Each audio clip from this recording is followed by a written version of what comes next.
Welcome back to the lab. Dave Olson is here. He's quite a character. You might find his stuff at uncleweed.net. He also works for Rain City Studios, indeed. One of our favorite websites. You kind of do their podcasts and their new media stuff. Yeah, all the new media stuff. I've been a compulsive social media maker my whole life, so it just was a natural fit to do the blogs and podcasts for Rain City. Now, if you doubt Dave when he says my whole life, look at this.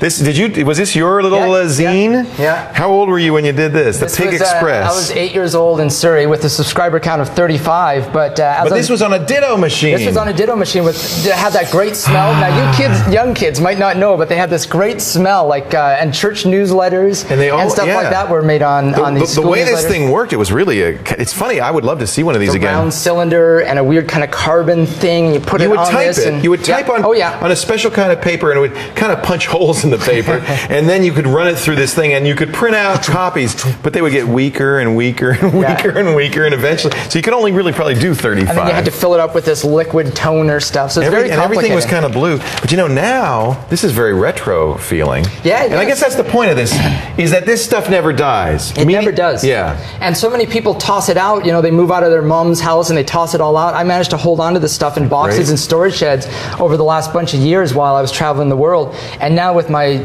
all these digital tools, I'm all scanning this stuff in? I'm scanning it, I'm taking the old cassette tapes and I'm digitizing them and reusing them. So these are cassettes that you collected, say, in Japan on your travels? Yeah, this was a metal band in Japan called Scandal. Scandal. And it was a buddy like, oh man, you got to hear my band. And I was like, sure. And it sat in a shoebox for 12 years now. I pull it into my M-Audio podcasterator. You have this little device here. This is not a very expensive device, just a couple $100. It's a few $100, but well worth it, yeah. And so you plug your cassette player into the bottom here, and you digitize it, and now you're making music on your podcast and stuff you're using? Yeah, I use all this old stuff that I found. This is me on the radio in Guam in 1994, and all of a sudden I can get this stuff and digitize it and podcast it now. Now there's actually a larger point here, which is that a lot of what goes on the internet now is remixing, reusing, mashups, and in fact it turns out that's always what art has been. Art has always been taking the stuff that we grew up with, that we knew. We stand on the shoulders of giants. Upside down and shake it up. Shake it up. Yep. I mean,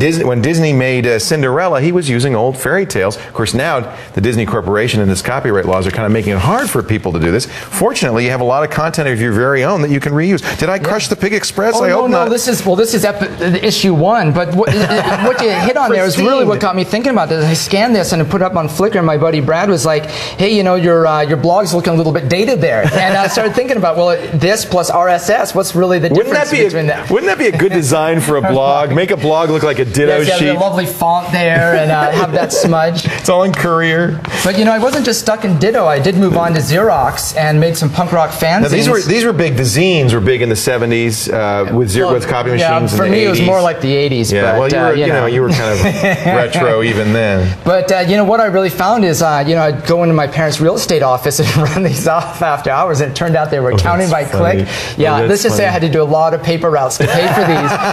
But I did learn the wonders of getting free stuff, and really that international collaboration, where all of a sudden people would be sending me their fanzines from all around the world, sending me free records and that kind of stuff. What's interesting is now with the internet, it's so much easier for kids today. I mean, all of a sudden it's free or cheap. It's free or cheap, and they can do it. Although I kind of like the feeling of real materials and real world stuff, and so it's kind of neat to remind people that people have been doing this for years. Yeah, there's something really to be said for the form factor of a magazine, and also just resurrecting like the cultural history that's contained in these thousands and thousands of zines that people were making for decades that are now just sitting in basements. And when I started resurrecting this stuff, I found that other people had been keeping my zines and stuff that I'd kept and scanning them and putting up on websites. So I wasn't the only one. I encourage people. A lot of people have tapes in the basement. A lot of the radio people that I know and have worked with have great interviews, and this stuff is going to die on these old magnetic tapes unless they can start digitizing them and getting them on the net. In radio and TV, they film so much stuff and then only use 20-minute interviews, so you use tons of stuff. The net's got plenty of room. Plenty of room. Archive.org will host it for free. Let's see how you use this stuff. Well, in the case here, I found a great site called Punk History Canada, and this is when I realized that there's other people who were as nuts as me holding on to this stuff. And I found I was going to scan and put in this flyer, which is my buddy's band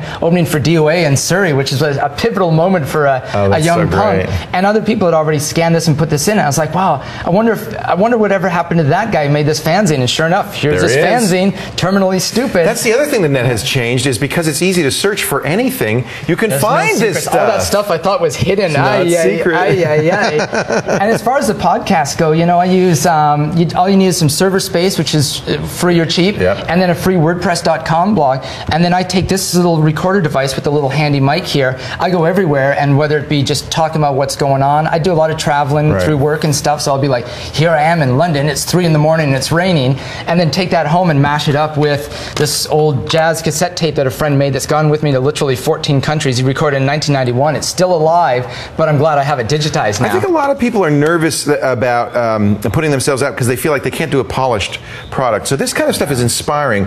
You can be freewheeling with this. Absolutely, can't you? yeah. Let your freak flag fly, and what you're going to find is people all over the world are totally on the same wavelength as you, and they want to share this little niche content. And we get so hung up on thinking everything's got to be slick and polished and edited.